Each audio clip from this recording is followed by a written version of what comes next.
Nice day out right now. It's only 86. Not bad for 10 o'clock in the morning in South Florida in September.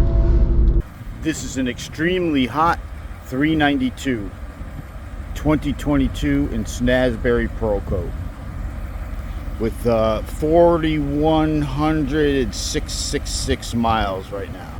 Reset 1, 2, 3.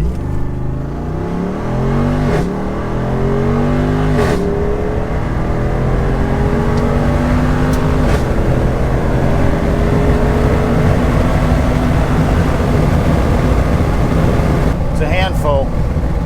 Washed it yesterday, rained 2 hours later.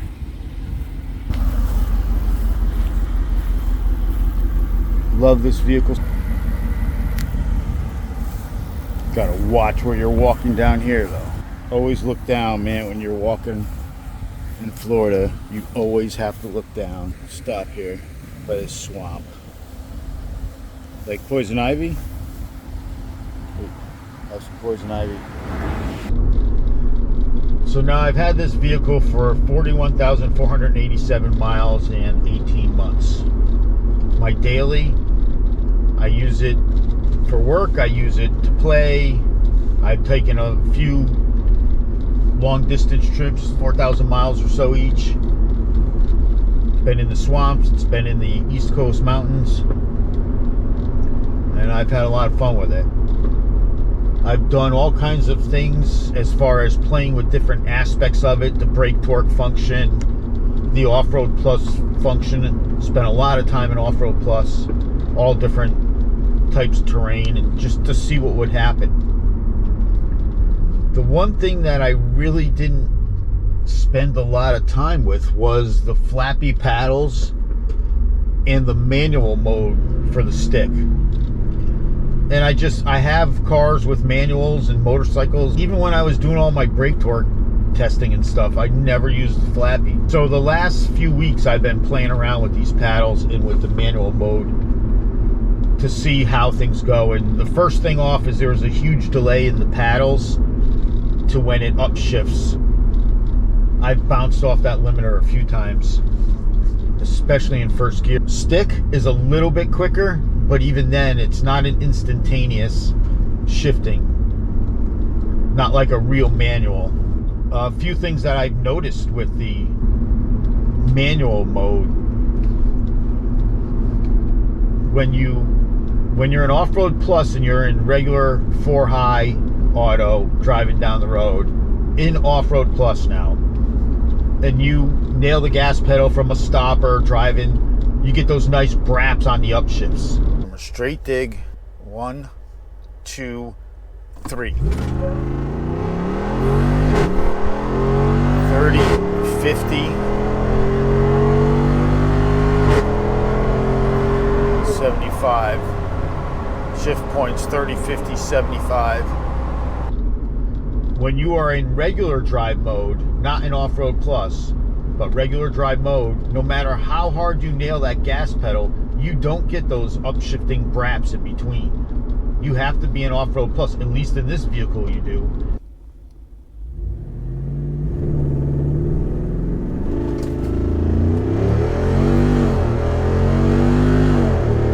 Shifted right at red line.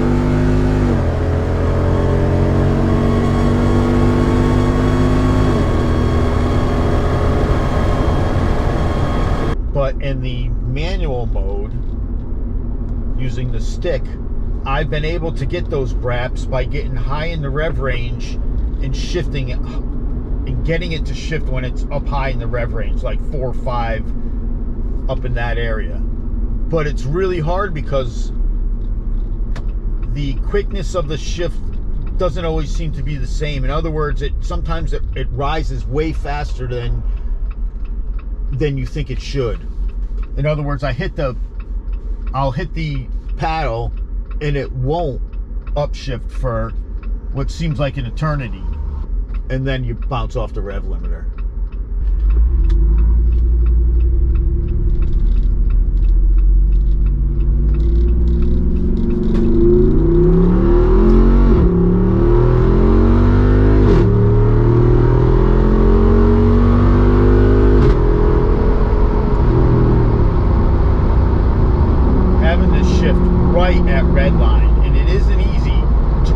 when this thing is going to shift. That's the problem. It is definitely quick like that, though. Whether it's quicker than letting it shift itself, when it's shifting itself, it knows exactly where it needs to be when it's going to shift, so it bangs it off quick, like when you're in Off-Road Plus. But right now, I'm not in Off-Road Plus, and I still got the Braps, and that's what I'm talking about. When you're in manual mode, manual stick mode, even in regular drive mode, when you use the stick and you shift way up in the rev range, you'll get those Braps, which is fun to work on, you know, to play with. But it's kind of what I've been doing, just trying to figure out exactly what has to be done to get it to shift perfectly. It's definitely quick. I mean, you get up there fast, but that was using the stick and not the flappies. The paddles, they're just not quick enough. I don't know why. It seems like there's such a big delay, but there is. Pulled it at 4,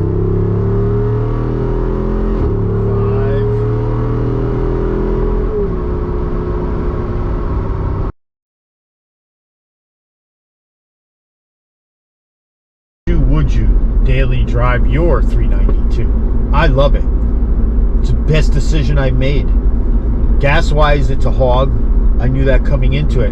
But as far as enjoying my everyday, just because I know when I'm going to work or wherever I'm headed, meetings or whatever, I'm in a nicer vehicle. I'm in something I enjoy being in. And because it's a Wrangler, it gives me the opportunity to go off-roading or something on the way home. This is what you call taking the shortcut home from work. At least when you have a Wrangler. Popping the top on a nice day, or if I have to sit in traffic and I need it as a people mover, it does it all. But the 392 is the icing on the cake because it's just so much more enjoyable. 392 as a daily driver, I highly recommend it. It sucks down gas, but as far as fun factor and really enjoying your daily grind, turns the worst days into the best days just getting into it. So you can swing it, have a fun.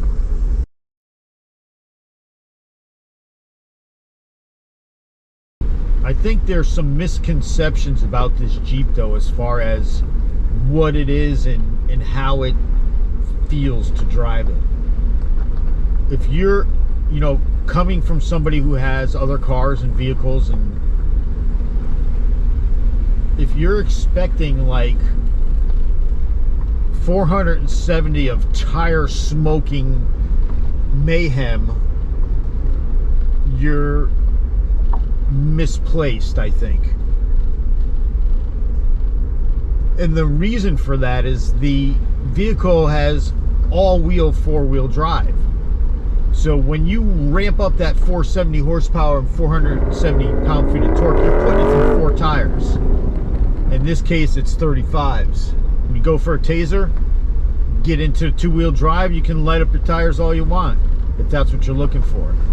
But this isn't a vehicle made for that. Can it do it? Yes. That's what's so great about this, the 392. It can do everything. It can go off-road, climb mountains.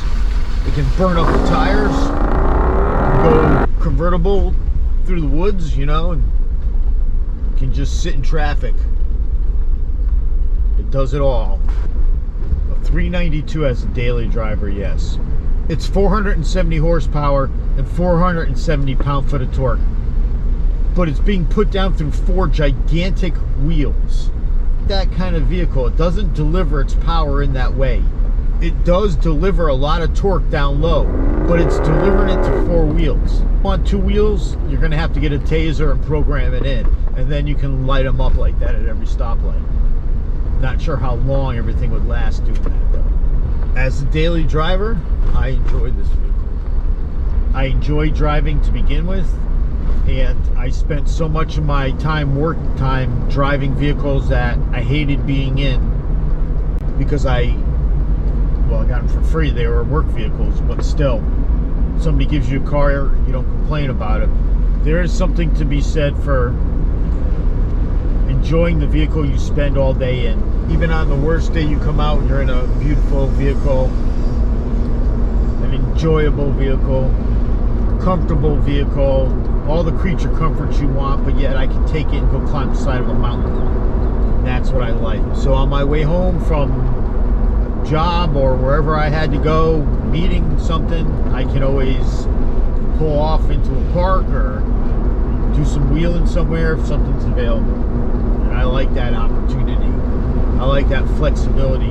I like having a convertible, so being in a convertible, being able to pop the top and being able to go off-road at the same time is just a added benefit.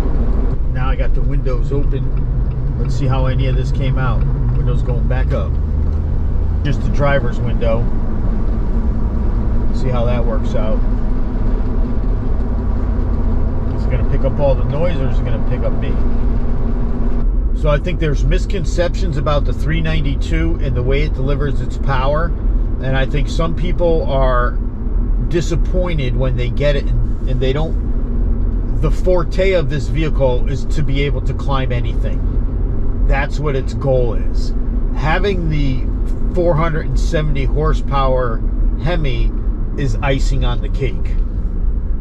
Driving around 90 degrees, 392, it'll sit in traffic at 95 degree temperatures and 100% humidity without a problem. It took the best parts of a regular Rubicon and mixed it with a giant engine, a monster engine, and that's exactly what it was needing. That's exactly what was missing. That edge that the Hemi brings. Personally, if they put a Hellcat motor in it, I'd be even happier. You know, when these things first came out, they were pretty high priced, and I remember reading things and seeing things about people saying, yeah, people aren't going to be taking these things off road, or they're, you know, almost 100 grand. Who's going to take their 100 grand machines out? And everybody does.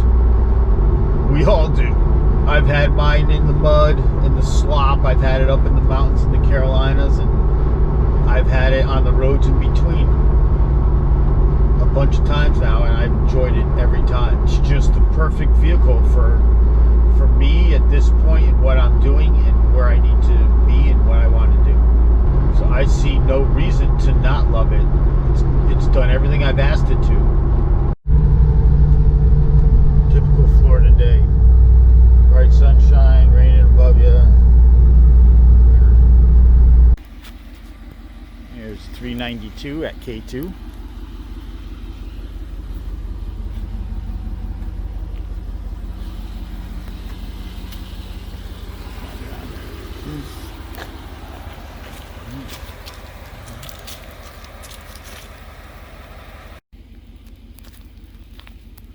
Last time I was here, it was loaded with the yellow jackets.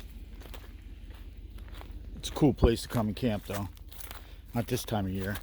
It's brutal.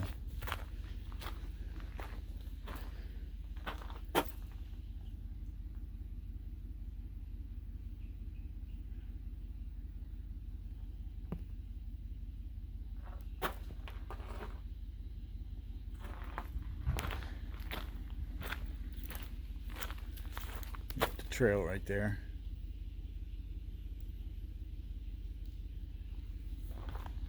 It's actually not as buggy as I was expecting right now. Typically you'd be inundated.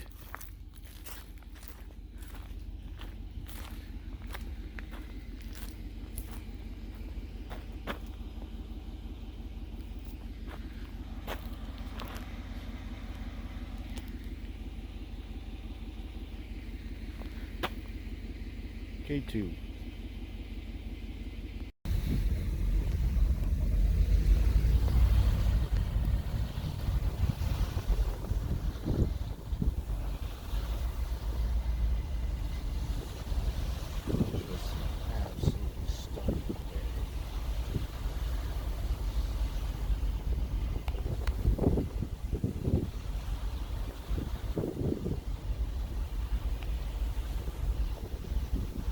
bridge up, I shouldn't have a lot of people behind me, so this worked out pretty good. What a, just a perfect